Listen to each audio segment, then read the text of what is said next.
Chair पे ही रख दीजिए ना। चले ठीक आवाज साउंड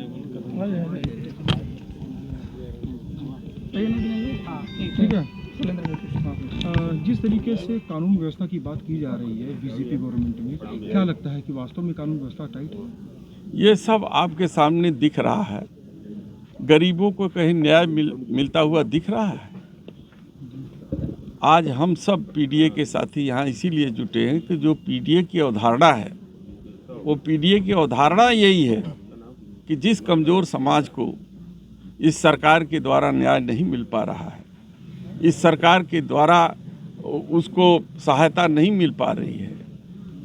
उसको न्याय दिलाने का काम हमारी पीडीए प्लेटफॉर्म जो हमारे राष्ट्रीय अध्यक्ष अखिलेश यादव जी ने बनाया है, उस माध्यम से हम लोग उसके साथ खड़े होते हैं। आज हमारे विधायक जी भी आके खड़े गाजीपुर से, और हमारे सोनभद्र से चल कर के प्रमुख जी भी आए हैं, और कल शाम को बाबू सिंह कुशवाहा जी जो जौनपुर के सांसद हैं वो भी आए थे। हम सब इस परिवार के साथ हैं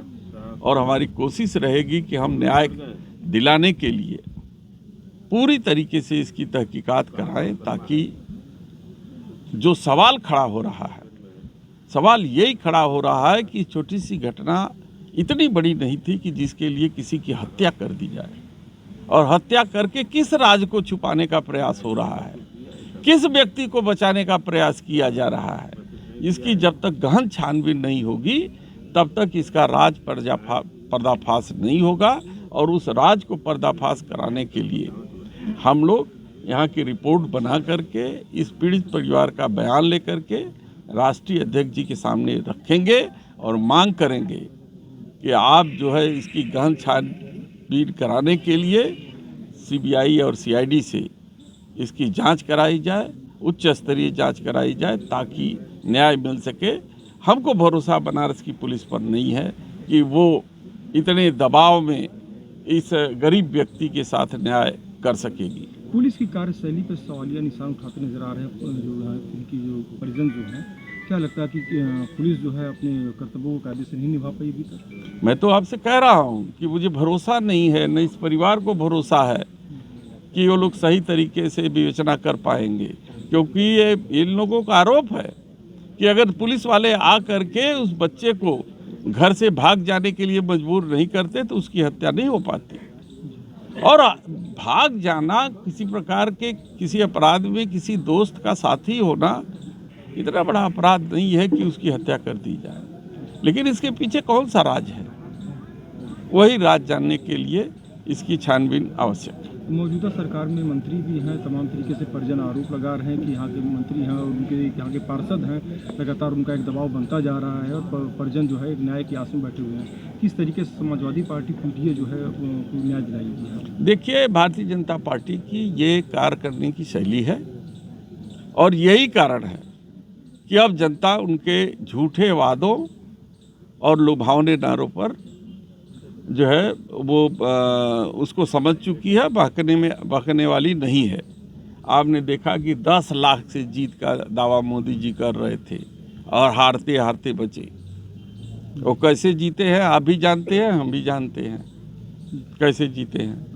जिस तरीके से कानून व्यवस्था की बातें की जा रही हैं, उपचुनाव भी है 10 सीटों पे, और इसके साथ साथ अगर देखा जाए तो एक मजमा भी जो है जहाँ पे आपको ये जिम्मेदारी दी गई है। क्या लगता है कि इस तरीके की कार्यशैली पे इनको सफलता मिलेगी बीजेपी को, या शिकस्त मिलेगी? जनता जब आंदोलित होती है ना तो बड़े बड़े सुरमाओं के पाँव खड़ जाते हैं। आपने इस देश को देखा है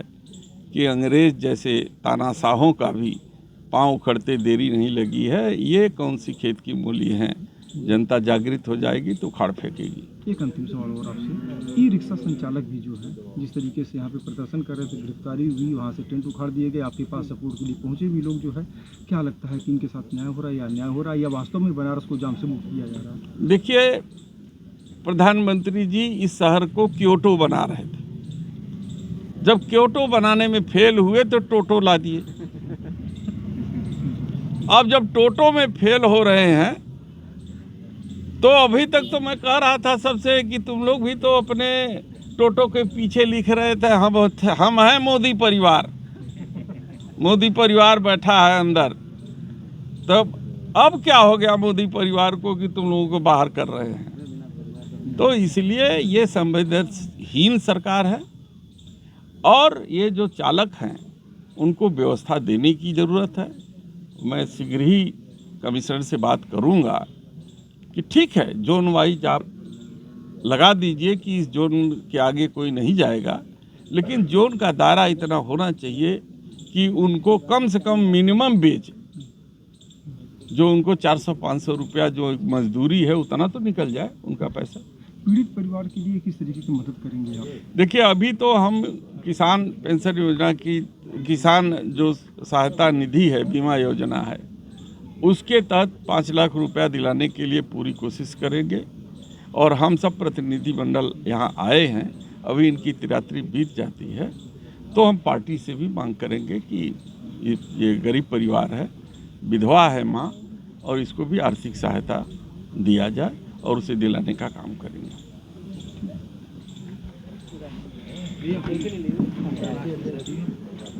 विधायक हाँ आइए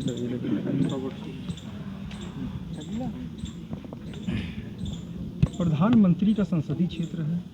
न्याय की बातें की जाती हैं। जिस तरीके का जो जघन्य अपराध हुआ, जिस तरीके से मर्डर किया गया यहाँ पे, और पुलिस के साथ साथ अगर देखा जाए यहाँ पे जो पुलिस भी पहुँची थी और सवालिया निशान पुलिस पे भी उठे, उनकी कार्यशैली थी। तो ये जानना चाहेंगे किस तरीके से जो है आप जो है यहाँ पे आए हैं और किन मुद्दों के साथ यहाँ पे इस परिवार का समर्थन करेंगे? देखिए,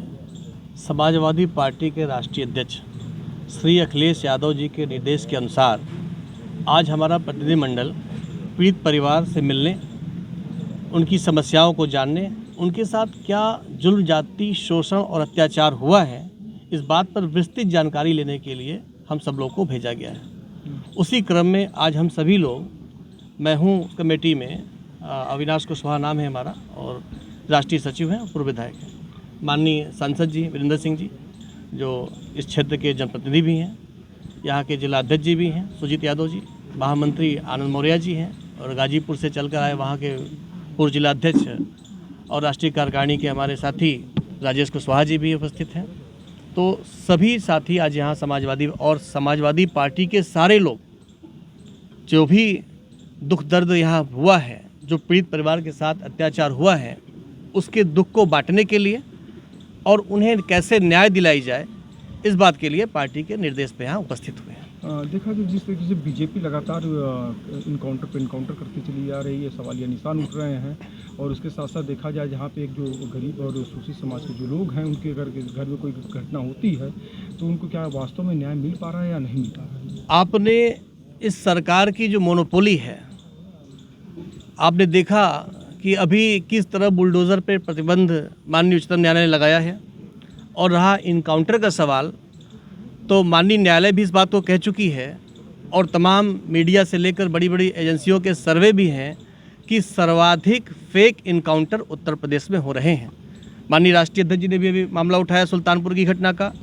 जहां मंगेश यादव का फर्जी तरीके से फर्जी इनकाउंटर कर दिया गया, जबकि उस व्यक्ति के ऊपर कोई पहले से मुकदमा नहीं था। ऐसे तमाम अत्याचार दलितों, पिछड़ों के साथ हुए हैं, अल्पसंख्यकों के साथ हुए हैं कि जिनके ऊपर पूर्व का कोई आपराधिक इतिहास नहीं रहा, केवल वाहवाही लूटने के लिए जातिगत भेदभाव के आधार पर ऐसे कमज़ोर वर्ग को निशाना बनाया गया। और जिन लोगों के ऊपर 20 मुकदमे, 40 मुकदमे, 50 मुकदमे पहले से हैं, उन्हें बड़े सम्मान के साथ गिरफ्तार किया गया, और जिसका कोई आपराधिक इतिहास नहीं, जो बमुश्किल मेहनत मजदूरी करके एक गाय भैंस रख करके बेचारा अपनी आजीविका चलाता था, झोपड़ी में रहने वाला व्यक्ति, उसका फर्जी इनकाउंटर कर दिया गया। उसी घटना से आप देख लें लॉ एंड ऑर्डर की जो व्यवस्था है यहाँ पे। कुछ दिन पहले एशिया की बहुत ही महत्वपूर्ण, बहुत ही रेपुटेटेड एजुकेशनल इंस्टीट्यूट जो हमारा है, जो काशी हिंदू विश्वविद्यालय है, जिसके नाम में ही बहुत कुछ छुपा हुआ है, काशी हिंदू विश्वविद्यालय, वहाँ की छात्रा के साथ जो दरिंदगी हुआ, उसमें अखिल भारतीय विद्यार्थी परिषद और भाजपा के नेताओं का नाम था। उनकी बहुत ज़्यादा धरना प्रदर्शन के बाद, समाजवादियों के हस्तक्षेप के बाद, छात्र छात्राओं के आंदोलन के बाद गिरफ्तारी हुई। और जब अभी कुछ दिनों पहले उन दरिंदों की रिहाई हुई, कोर्ट से जमानत मिली, तो यही भारतीय जनता पार्टी के लोगों ने इस तरह से उनका स्वागत माला फूल पहना कर किया। ये क्या संदेश देना चाहते हैं? यानी बलात्कारियों का स्वागत होगा अब इस देश में। और आज यहाँ नीतीश मौर्य की जो हत्या हुई, जघन्य हत्या हुई है, इस घटना पर भी मैं चर्चा करना चाहूँगा कि यहाँ आकर के पीड़ित परिवार से जानकारी मिली और हमारे समाजवादी पार्टी के सभी साथी जो घटना वाले दिन से लगातार, माननीय सांसद जी 2-2 बार आ चुके और यहाँ के हमारे जो भी स्थानीय साथी हैं जिले के, लगातार पीड़ित परिवार के साथ खड़े हैं। वहीं एक और भारतीय जनता पार्टी के लोग लगातार पीड़ित परिवार को और उनके पक्ष में उनके न्याय की मांग रखने वालों को धमकी भी दे रहे हैं। मैं कहना चाहूँगा, एक घटना इस गांव में हुई जो नहीं होनी चाहिए कि किसी की बेटी को किसी अन्य के साथ जो FIR दर्ज हुई कि कोई भगा ले गया, ये घटना नहीं होनी चाहिए समाज में ऐसी। मगर जो गया, जो लेके गया, उसे छोड़ करके अगर उस व्यक्ति जिसके नाम से ये छात्रा को भगाने का मुकदमा दर्ज हुआ होगा या नहीं हुआ होगा, अभी तक मेरे ख्याल से नहीं हुआ होगा, क्योंकि ये भाजपा से जुड़े लोग हैं, भारतीय जनता पार्टी से जुड़े लोग हैं। उस व्यक्ति का केवल परिचित होना, अरे गांव के नाते हर व्यक्ति से परिचित है,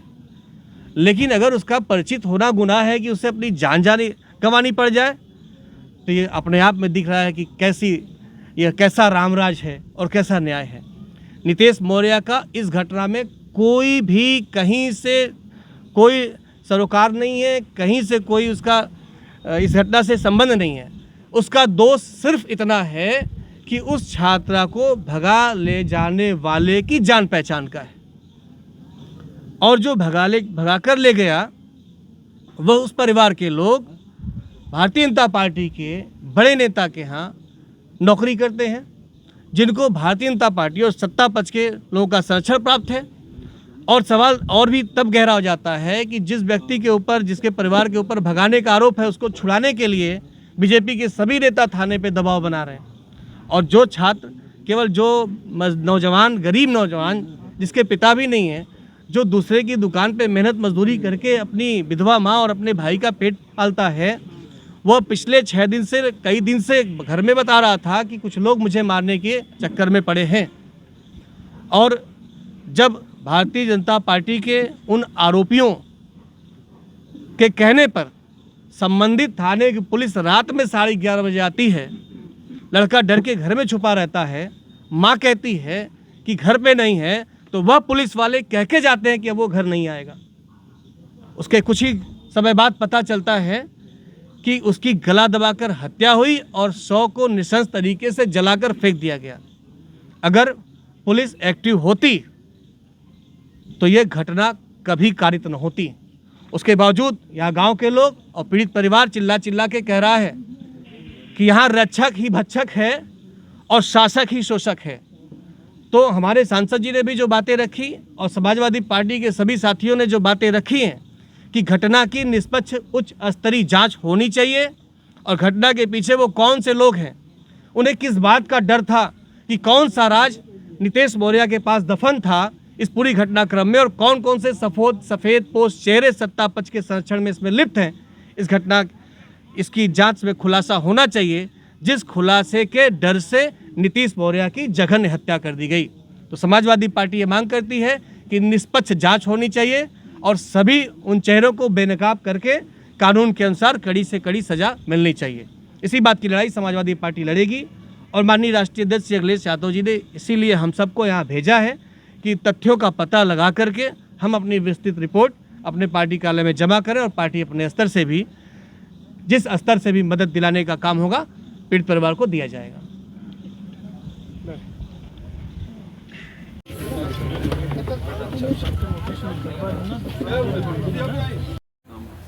जो बयान तुमको लिखना है, जो बताना है कि पुलिस इसमें इन्वॉल्व है, क्या है, वो बयान के रूप में दे दो, वह बयान वाले जाके वो लोग लिखेंगे। ऐसे तुम लिखोगे, बताओ कि कुछ डायरी में लिखेंगे, कुछ कृपया हम तुझे बताएं कि 8-10 पॉइंट यही आज वाले जो रहे थे, तो आज ही करके चाचा सिंह की बात हुई। हाँ, ये काम कर लीजिए। दूसरा, इनसे एक एप्लीकेशन लिखवा पूरी घटना और राष्ट्रीय